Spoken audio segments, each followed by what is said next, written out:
ಪ್ರೀತಿಯ ವೀಕ್ಷಕರಿಗೆ ಶಂಕರಾನಂದ ಟಿವಿಗೆ ಸ್ವಾಗತ ಸುಸ್ವಾಗತ. ಈ ಒಂದು ವಿಡಿಯೋನಲ್ಲಿ ಸುಮಾರು ತಿಂಗಳುಗಳ ನಂತರದಲ್ಲಿ ಈ ಒಂದು ಕೇತು ಮತ್ತು ಸೂರ್ಯನ ಸಮಾಗಮವು ಆಗ್ತಾ ಇರತಕ್ಕಂಥದ್ದು. ಈ ಕೇತು ಮತ್ತು ಸೂರ್ಯನ ಸಮಾಗಮವು ಸಿಂಹರಾಶಿನಲ್ಲಿ ಆಗ್ತಾ ಇದೆ. ತನ್ನ ಸಿಂಹರಾಶಿ ರಾಶ್ಯಾಧಿಪತಿಯಾಗಿರ್ತಕ್ಕಂತಹ ರವಿಗ್ರಹವು ಸಿಂಹರಾಶಿಯನ್ನು ಪ್ರವೇಶ ಮಾಡ್ತಾ ಇದ್ದಾನೆ 12 ತಿಂಗಳಿಗೆ ಒಮ್ಮೆ. ಅದೇ ಸಮಯದಲ್ಲಿ ಅದೇ ರಾಶಿಯಲ್ಲಿ ಕೇತುವಿನ ಸಂಚಾರವು ಸಹ ಇರತಕ್ಕಂಥದ್ದು. ಈ ಸಂದರ್ಭದಲ್ಲಿ ಈ ಸೂರ್ಯ ಮತ್ತು ಕೇತುವಿನ ಸಂಯೋಗದ ಫಲಗಳಿಂದಾಗಿ ಕೆಲ ರಾಶಿಗಳಿಗೆ ಅತ್ಯುತ್ತಮವಾದಂತಹ ಧನಯೋಗ, ಎಲ್ಲ ವಿಚಾರಗಳಲ್ಲೂ ಪರಮ ಯಶಸ್ಸನ್ನು ಗಳಿಸಿಕೊಳ್ಳೋದಕ್ಕೆ ಸಾಧ್ಯವಾಗತಕ್ಕಂಥದ್ದು, ಅತ್ಯಮೂಲ್ಯವಾಗಿರ್ತಕ್ಕಂತಹ ಅನೇಕ ಯೋಗ ಫಲಗಳನ್ನು ನೀವು ಅನುಭವಿಸೋದಕ್ಕೆ ಸಾಧ್ಯವಾಗುತ್ತೆ. ಯಾವ್ಯಾವ ರಾಶಿಗಳಿಗೆ ಹೇಗಿದೆ ಅತ್ಯುತ್ತಮವಾದಂತಹ ರಾಜಯೋಗ, ನೀರಿನ ಹಾಗೆ ಹರಿದು ಬರ್ತಕ್ಕಂತಹ ಹಣಕಾಸಿನ ಬೆಳವಣಿಗೆ, ಬಹಳ ಧೈರ್ಯವನ್ನು ತಂದುಕೊಡ್ತಕ್ಕಂತಹ ಆರೋಗ್ಯದ ಅಭಿವೃದ್ಧಿ ಯಾರ್ಯಾರಿಗಿದೆ ಅನ್ನೋದನ್ನು ಗಮನಿಸೋಣ. ಮೊದಲನೇದಾಗಿ ತುಲಾರಾಶಿ. ತುಲಾರಾಶಿನಲ್ಲಿ ಹುಟ್ಟಿರ್ತಕ್ಕಂಥವ್ರಿಗೆ ಈ ಒಂದು ಸುಸಂದರ್ಭದಲ್ಲಿ 11ನೇ ಮನೆಯಲ್ಲಿರ್ತಕ್ಕಂತಹ ಕೇತು ಮತ್ತು 11ನೇವರೆಗೆ ಬರ್ತಕ್ಕಂತಹ ರವಿಯ ಸಂಚಾರದ ಫಲಗಳು ನೋಡಿ. ಇದು ಯಾವಾಗ ಆಗ್ತದೆ ಅಂದರೆ ಆಗಸ್ಟ್ ತಿಂಗಳಿನಲ್ಲಿ ಆಗ್ತಕ್ಕಂಥದ್ದು.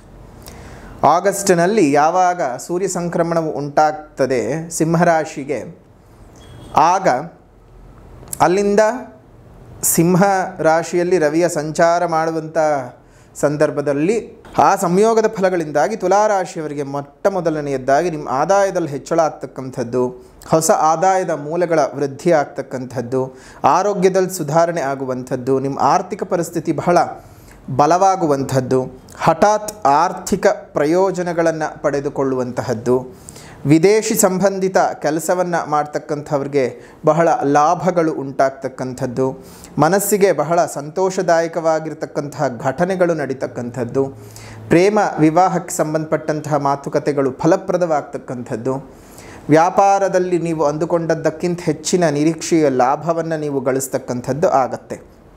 ಇನ್ನು ಅದೇ ರೀತಿಯಾಗಿ ಎರಡನೇದಾಗಿ ಮಕರ ರಾಶಿ. ಮಕರ ರಾಶಿನಲ್ಲಿ ಹುಟ್ಟಿರತಕ್ಕಂಥವರಿಗೆ ನೋಡಿ, ಈ ಒಂದು ಕೇತು ಮತ್ತು ಸೂರ್ಯನ ಸಂಯೋಗವು ಅಷ್ಟಮದಲ್ಲಿ ಆಗ್ತಾ ಇದೆ.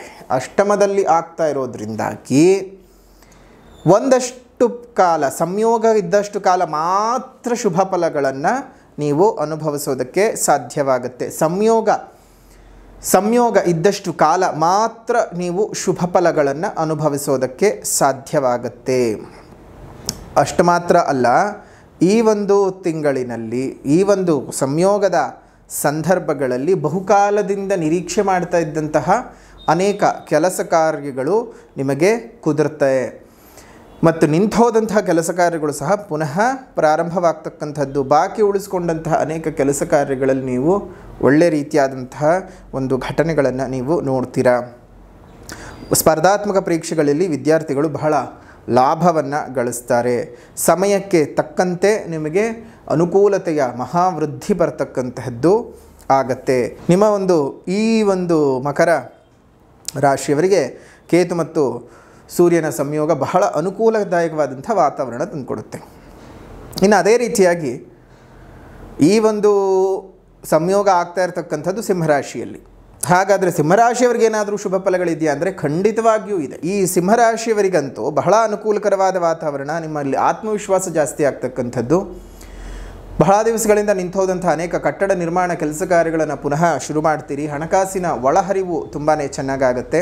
ದೀರ್ಘಕಾಲದ ಅನಾರೋಗ್ಯದಿಂದ ಬಳಲ್ತಾ ಇದ್ದಂಥವರಿಗೆ ಆರೋಗ್ಯದಲ್ಲಿ ಅಭಿವೃದ್ಧಿಗಳು ಉಂಟಾಗ್ತದೆ. ವಿವಾಹಿತರಿಗೆ ವೈವಾಹಿಕ ಜೀವನದಲ್ಲಿದ್ದಂತಹ ಅನೇಕ ಎಡರು ತೊಡರುಗಳು ದೂರವಾಗತಕ್ಕಂಥದ್ದು. ಸಾಂಸಾರಿಕ ಕಲಹಗಳಿಂದ ಒಂದಷ್ಟು ಮುಕ್ತರಾಗ್ತೀರಿ.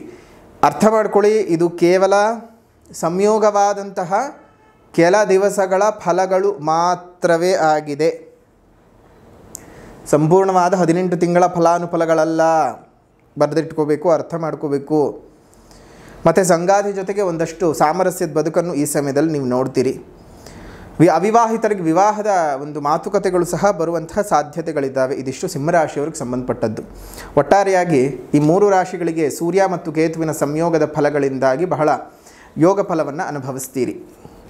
ಇನ್ನು ಜೂನ್ 25ನೇ ತಾರೀಕು ವಿಶೇಷವಾದಂಥ ಮಣ್ಣೆತ್ತಿನ ಅಮಾವಾಸ್ಯೆ ಇರೋದರಿಂದ ಆ ಮಣ್ಣೆತ್ತಿನ ಅಮಾವಾಸ್ಯೆಯ ಪ್ರಯುಕ್ತ ಮಾಡ್ತಾ ಇರತಕ್ಕಂತಹ ಸರ್ವಕಾರ್ಯ ಸಿದ್ಧಿ ರಜತತಾಯಿತವನ್ನು ಮಾಡ್ತಾ ಇದ್ದೇವೆ ನಿಮ್ಮೆಲ್ಲರ ಒತ್ತಾಯದ ಮೇರೆಗೆ.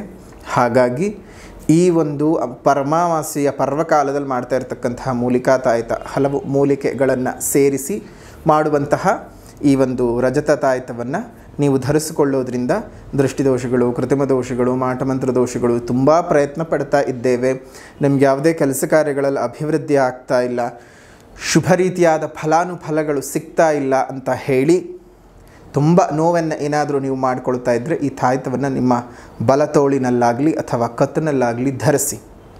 ಅದರಿಂದ ಅತ್ಯುತ್ತಮವಾದಂತಹ ಫಲಗಳನ್ನು ನೀವು ಪಡ್ಕೊಳ್ಳೋದಕ್ಕೆ ಸಾಧ್ಯ ಇದೆ. ಹಾಗಾಗಿ ಆ ತಾಯಿತದ ಬಗ್ಗೆ ಏನಾದರೂ ಹೆಚ್ಚಿನ ಮಾಹಿತಿ ಬೇಕಾದರೆ ಇಲ್ಲೇ ಇರ್ತಕ್ಕಂಥ ಫೋನ್ ನಂಬರ್ಗೆ ಫೋನ್ ಮಾಡಿ, ಅವ್ರು ನಿಮಗೆ ಸಂಪೂರ್ಣವಾದ ಮಾಹಿತಿಯನ್ನು ಹೇಳ್ತಾರೆ. ಅದನ್ನು ಬೇಕಾದಂಥವರು ಬುಕ್ ಮಾಡ್ಕೊಳ್ಳಿ. ನಿಮ್ಮ ಹೆಸರು, ರಾಶಿ, ನಕ್ಷತ್ರ, ಗೋತ್ರ, ನಿಮ್ಮ ಮನೆಯ ವಿಳಾಸವನ್ನು ಕಳುಹಿಸಿ ಬುಕ್ ಮಾಡ್ಕೊಳ್ಳಿ. ಅದರಿಂದ ನಿಮ್ಮ ಮನೆಗೆ ಅಮಾವಾಸ್ಯೆಯ ನಂತರದಲ್ಲಿ ಬಂದು ತಲುಪತ್ತೆ. ಕೆಲವೊಬ್ಬರು ಏನು ಮಾಡ್ತೀರಾ ಅಂತ ಹೇಳಿದ್ರೆ, ಅಮಾವಾಸ್ಯೆ ಆಗೋಯ್ತಾ ಅಂತ ಕೇಳ್ತೀರಿ.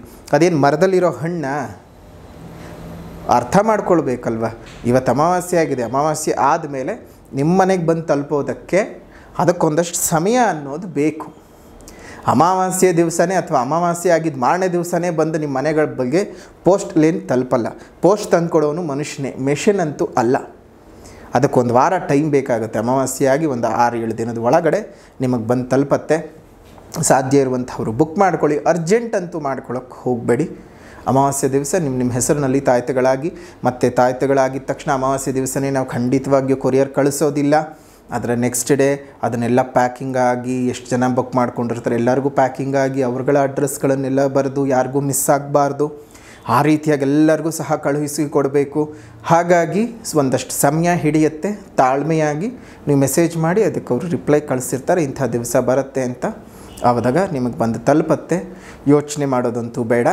ಆ ಥರ ಪಟ್ಕೊಂಡು ಯಾರು ಬುಕ್ ಮಾಡ್ಕೊಳ್ಳೋರಿದ್ರೆ ಮಾಡೋಕ್ಕೆ ಹೋಗಬೇಡಿ, ಏನೂ ಅವಸರ ಇಲ್ಲ. ಸರಿನಾ? ಅವಸರ ಮಾಡೋರು ಯಾರು ಬುಕ್ ಮಾಡ್ಕೊಳ್ಳುವಂಥ ಅವಶ್ಯಕತೆಯೇ ಇಲ್ಲ. ತಾಳ್ಮೆ ಇರುವಂತಹವರು, ನಂಬಿಕೆ ಇರುವಂಥವ್ರು ಬುಕ್ ಮಾಡ್ಕೊಳ್ಳಿ. ಇದುವರೆಗೂ ತಡವಾಗುತ್ತೆ, ಕೆಲವೊಬ್ಬರಿಗೆ ತಡವಾಗುತ್ತೆ, ಹಾಗಂಥೇಳಿ ಹೋಗದೇ ಇರುವಂಥದ್ದಂತೂ ಯಾರಿಗೂ ಇಲ್ಲ. ಸ್ವಲ್ಪ ತಾಳ್ಮೆ ಇರೋರು ಮಾತ್ರ ಬುಕ್ ಮಾಡ್ಕೊಳ್ಳಿ. ಯಾಕಂದರೆ ನಿಮ್ಮ ಒಂದು 20-30 ಫೋನ್ ಮಾಡ್ತಾನೇ ಇರ್ತೀರಿ, ಬಂದಿಲ್ಲ ಅಂತ. ಅಮಾವಾಸ್ಯೆ ಇನ್ನೂ ನಾಳೆ ಇರುತ್ತೆ, ಇವತ್ತಿಂದನೇ ಶುರು ಮಾಡಿಬಿಟ್ಟಿರ್ತೀರಿ.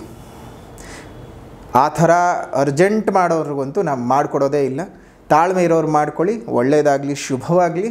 ಇವತ್ತಿನ ಈ ವಿಶೇಷವಾದಂಥ ವಿಡಿಯೋನ ಇಲ್ಲಿಗೆ ಮುಕ್ತಾಯ ಮಾಡೋಣ. ವಿಡಿಯೋ ಇಷ್ಟ ಆಗಿದ್ದರೆ ಲೈಕ್ ಮಾಡಿ, ಶೇರ್ ಮಾಡಿ, ಕಮೆಂಟ್ ಮಾಡಿ. ಮತ್ತೊಂದು ವಿಡಿಯೋನಲ್ಲಿ ಭೇಟಿ ಮಾಡ್ತೇವೆ. ಅಲ್ಲಿವರೆಗೂ ನಮಸ್ಕಾರ. ಲೋಕಾ ಸಮಸ್ತ ಸುಖಿನೋ ಭವಂತು, ಸಕಲ ಸನ್ಮಂಗಳಾನಿ ಭವಂತು, ಸರ್ವೇ ಜನಾಃ ಸುಖಿನೋ ಭವಂತು, ಸಮಸ್ತ ಸನ್ಮಂಗಳಾನಿ ಭವಂತು.